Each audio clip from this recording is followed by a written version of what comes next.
अंत तक जीवन जीना है तो उस प्रशिक्षण को हल्का मत जानो जो मसीह में तुम्हारे लिए रखा गया है। If you want to live a victorious life till the end, do not despise the training that has been kept for you in Christ. उस वचन को हल्का मत जानो जो हर रविवार को परमेश्वर का आत्मा आपके और आपके बच्चों के लिए भेजता है। Do not despise the word that the Spirit of God sends for you and for your children every Sunday. ये कोई सत्संग नहीं है, This is no religious ये gathering. आत्मिक प्रशिक्षण है योद्धा बनने का This मसीह is में। spiritual training to make you warriors in Christ.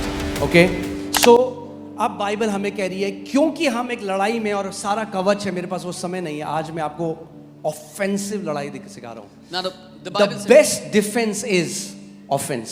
the Bible says we have the whole armor, but I'm not talking about defensive today. I'm talking about offensive. The best, सबसे अच्छा जो बचाव है वो हमला करना है। कोई आया आपके घर में मारने के लिए, आपको पहला मार दिया ना आपने एक पंच, पहला अटैक जब आपने कर दिया तो you are on the winning side. If someone enters your house trying to harm you, if you give them the first blow, you've already won the battle. सो जो हमारे कवच है वो पूरा डिफेंसिव कवच है। Our entire- उद्धार का टोप, धार्मिकता की झीलम, सत्य की बेल्ट, सुसमाचार के जूते, ये सब क्या है? ये कवच है। Our entire armor is protective. The helmet of salvation, breastplate of righteousness, the belt of truth, the shoes of gospel, they are to protect you.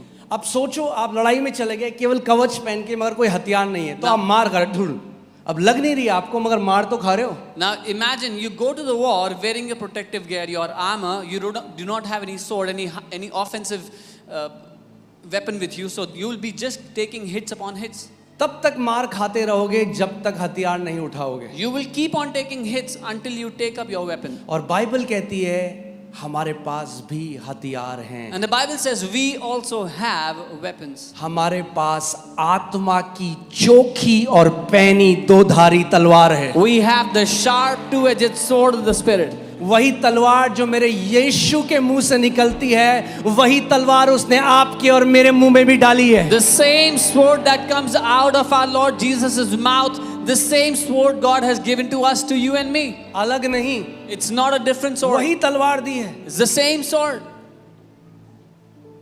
आपने देखा है, अच्छा मैं फिर से आपसे एक उदाहरण, यहाँ पे कितने लोगों ने गिटार बजाने की कोशिश करी? मुझे हाथ दिखाओ अगर How कभी many people tried to play guitar हाँ, or tried to learn it? मगर बहुत मुश्किल था तो आपने छोड़ दिया। मुझे दिखाओ हाथ। But it was so difficult that you left it. How many people did that? एक व्यक्ति यहाँ पे आ सकता है और बहुत बढ़िया गिटार बजा रहा है, आपको वाह कितनी बढ़िया आवाज निकल रही है इसी गिटार से, One person can come here, play the guitar, and you say, "Wow, what a beautiful sound is coming और out." फिर एक दूसरा व्यक्ति आए और सेम गिटार को पकड़े और करे झड़ंग बड़ंग झड़ंग बड़ंग, And then another person can come and make absolute nonsense same guitar है from the same guitar. मगर एक प्रशिक्षित है, एक प्रशिक्षित नहीं है। But one is trained and the other is not trained.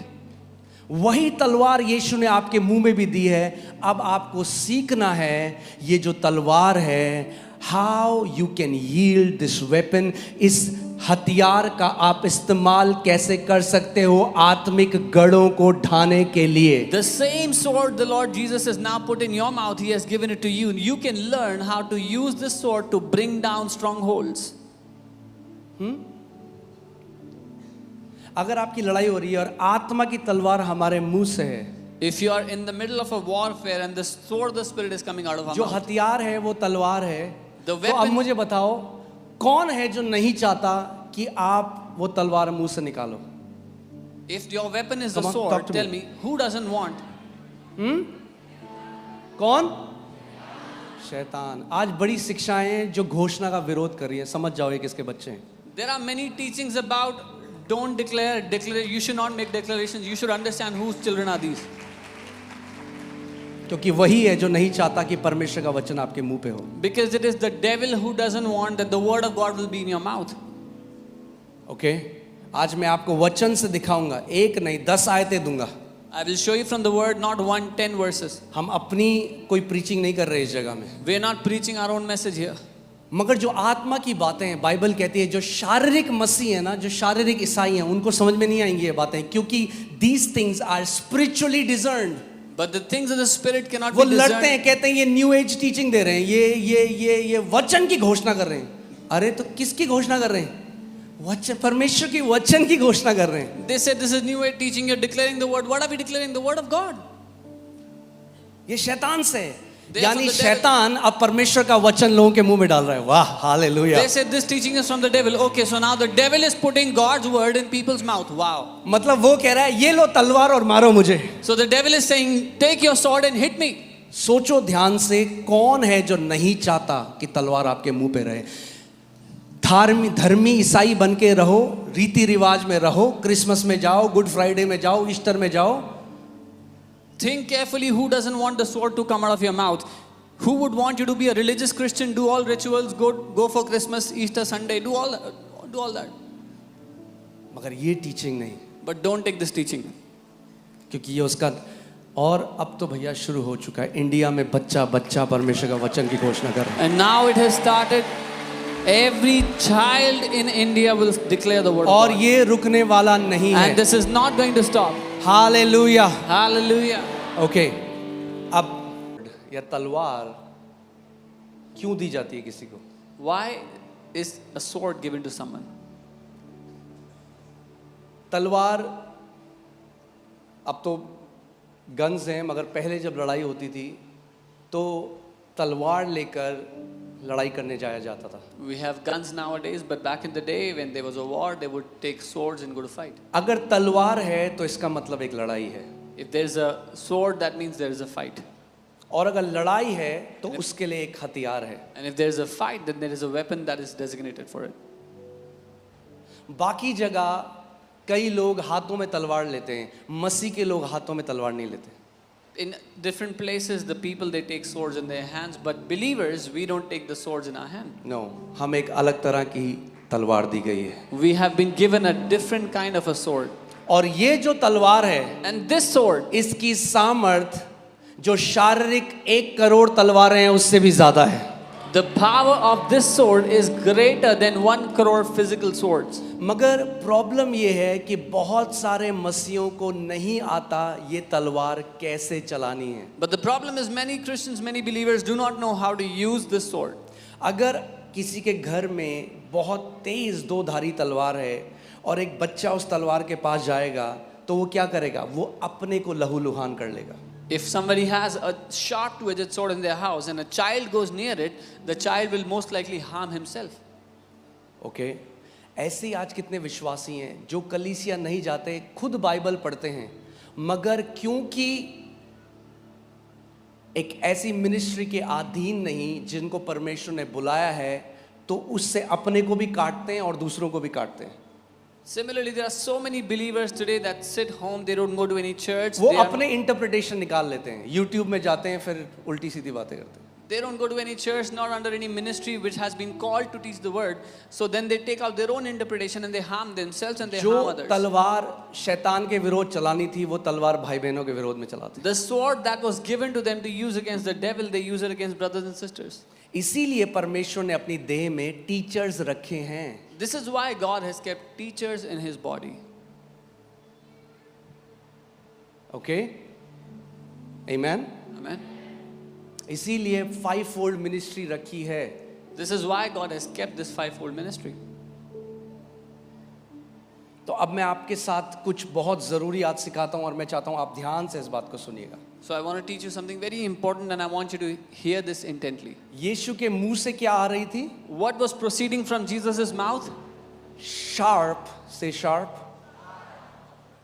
यानी पैनी टू एज्ड sword. एक तेज 2-धारी तलवार यीशु के मुंह से निकल रही थी।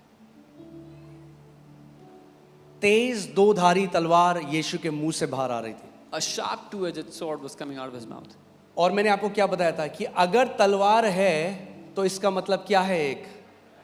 क्या है? एक लड़ाई है। और बाइबल हमें कहती है हम एक आत्मिक मल्लयुद्ध के बीच में हैं। And I told you, if there's a sword, that means there's a battle. And the Bible tells us you are in the middle of a warfare. Okay, Of a, जब वर्ल्ड वॉर 2 हो रहा था तो कई बच्चे war के बीच में पैदा हुए। when World War II was happening, some children were born in the midst of the World War. Okay और कई देश ऐसे हैं जैसे स्विट्जरलैंड है और भी बहुत सारी जगह हैं जहाँ पे हर किसी मेल जो मर्द है, कई जगह तो फीमेल्स भी, इजराइल में फीमेल्स भी हैं, मगर जहाँ पे हर किसी व्यक्ति को ट्रेनिंग में जाना पड़ता है क्योंकि वहाँ लगातार वॉर चल रहा है। ऐसा नहीं हो सकता कि कोई भी व्यक्ति मिलिट्री ज्वाइन ना करे, ये पॉसिबल नहीं है। रूल है, अगर आपके देश में लड़ाई चल रही है तो आपको ट्रेनिंग लेनी पड़ेगी, आपको हथियार चलाना आना पड़ेगा। And there are some nations like Sweden where every male has to join the army and get trained to fight war if there's ever a war that breaks out. Countries like Israel, they both females and males they take training. मेरे पास आपके लिए एक news है। I have a और news. News ये है कि you were born in the midst of a war. आप एक लड़ाई के बीच में पैदा हुए हैं। जब आप मसीह में पैदा हुए तो आप एक लड़ाई के बीच में पैदा हुए। When you were born in Christ, you were born in the middle of a war. So cute मसीह बन के नहीं जी सकते। You cannot live as a cute Christian. मार देगा शैतान समय से पहले। The devil will kill before time. तो आपको ट्रेनिंग लेनी पड़ेगी, So you will need to take training. आपको मसीह में बढ़ना पड़ेगा, You will have to grow in Christ. आपको सीखना पड़ेगा तलवार कैसे चलाते हैं, You will have to learn how to और use your खुद sword. सीख के फिर और भाई बहनों को भी सिखाना पड़ेगा। And after you master it, you have to teach your brothers and sisters as well. Okay so efficiency 6 में बताता है कि हम एक आत्मिक मल्लयुद्ध के अंदर हैं। Ephesians 6 teaches us that we are in the middle of a war. और बाइबल कहती है इसीलिए अपने सारे जो कवच हैं, जो आत्मिक हथियार हैं, वो पहन लो। And this is why the Bible says, put on the whole armor of God. क्यों पहन लो कवच को? Why should you put on the whole armor? क्योंकि आप एक बोलो लड़ाई के बीच में हैं। Because you're in the middle of a warfare. इसीलिए यहाँ सत्संग सुनने नहीं आ रहे हो आप। So you've not come here to hear a teaching. फिर से बोल रहा हूँ, सत्संग सुनने नहीं आते हो संडे को, योद्धा बनने आते हो संडे को। You don't come here to hear a religious teaching. You come here to become a champion, a warrior. Okay so अब इफिसियों 6:17 में हम देखेंगे, Ephesians 6:17. And take the helmet of salvation उद्धार का टोप and the sword of the spirit. और आत्मा की तलवार को ले लो. आत्मा की तलवार को ले लो। Take this sword of the spirit. Bible कह रही है आत्मा की तलवार ऑप्शन नहीं है, The Bible is saying take the sword of the spirit. It's not an option. पकड़ना पड़ेगा तलवार को, You will have to hold the sword. सीखना पड़ेगा चलाना। You'll have to learn to use it. ये शारीरिक तलवार नहीं जो हाथों से उठाई जाती है, ये आत्मा की तलवार है, ये मुंह से निकलती है। This is not a physical sword you can carry in your hands. This is the sword of the spirit that comes out of your mouth. यीशु के कहां से निकल रही थी तलवार? Where was the sword coming मुंह out से of? निकल रही थी। Out of Jesus' mouth. उसकी आर्मी में आप हो, आपकी तलवार कहां से निकलेगी? मुंह से निकलेगी। You are in his army, so where will your sword come out of your mouth? पौलुस इसमें साफ बता देता है हमारी लड़ाई मांस और लहू से नहीं है भैया कि आयतें लेके एक दूसरे को हम लोग घायल करें। Paul tells clearly we are not fighting against flesh and blood that we take verses and start to wound each ये other. फरीसी की आत्मा है। एक फरीसी की आत्मा बाइबल को लेकर अपने भाइयों पे तलवार मारते हैं। That is the spirit of a Pharisee. Pharisees take up verses from the word and they wound their brothers and sisters. पौलुस कह रहा है हमारी लड़ाई मांस और लहू से नहीं है। But Paul is saying our fight is not with flesh and blood. Okay मगर किससे है? But who do we fight? प्रधानताओं से, दुष्ट आत्माओं से। ये वो जो स्पिरिचुअल रेल्म में है, जो आत्मिक जहां में दुष्ट आत्मा है, उनसे लगातार आपकी एक लड़ाई है।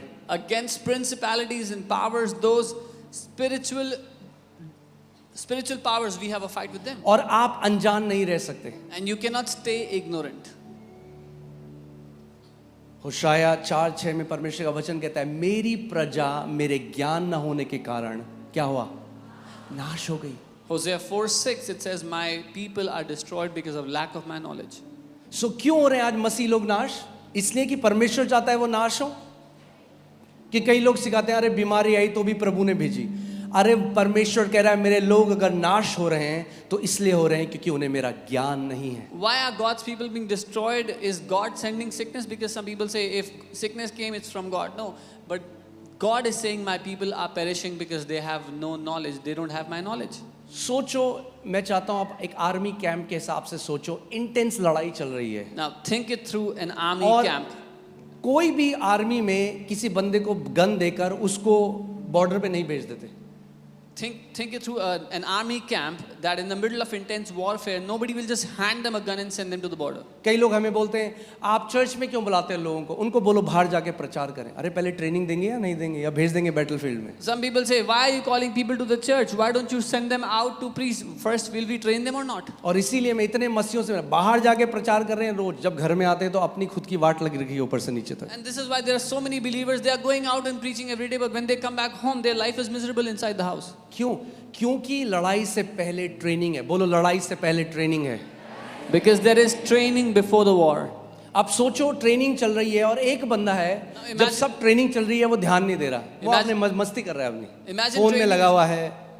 Training is going on and there's one person not paying attention on his phone, distracted. जब उनका इंस्ट्रक्टर सिखा रहा है देखो ये गन है, इसको आप ऐसे करोगे, ये लॉक होता है, ग्रेनेड को ऐसे निकालोगे, पिन ऐसे निकलती है, वो ध्यान ही नहीं दे रहा. When the instructor is teaching them, this is your gun, this is how you put off the safety, this is how वो the grenade is- कैजुअल है उसका एटीट्यूड. He's कैसा just- है, हाँ क्या हो गया तो. He's just casual, doesn't care. और He's फिर like, लड़ाई में जब गया, अब ग्रेनेड से पिन खुली नहीं रही, now when he goes to the war, he doesn't know how to take the pin out of the grenade. Gun unlock ही नहीं हो रही. He's not able to क्यों? unlock his क्योंकि gun भाई साहब का ध्यान कहीं और था जब ट्रेनिंग हो रही थी. because he was distracted during the training. सबसे पहले कौन मरेगा लड़ाई में? Who will die first in that ये war? This guy. अगर अंत तक जीवन जीना है तो उस प्रशिक्षण को हल्का मत जानो जो मसीह में तुम्हारे लिए रखा गया है. If you want to live a victorious life till the end, do not despise the training that has been kept for you in Christ. उस वचन को हल्का मत जानो जो हर रविवार को परमेश्वर का आत्मा आपके और आपके बच्चों के लिए भेजता है. Do not despise the word that the Spirit of God sends for you and for your children every Sunday. ये कोई सत्संग नहीं है, This is no religious ये gathering. आत्मिक प्रशिक्षण है योद्धा बनने का This मसीह is में. spiritual training to make you warriors in Christ. Okay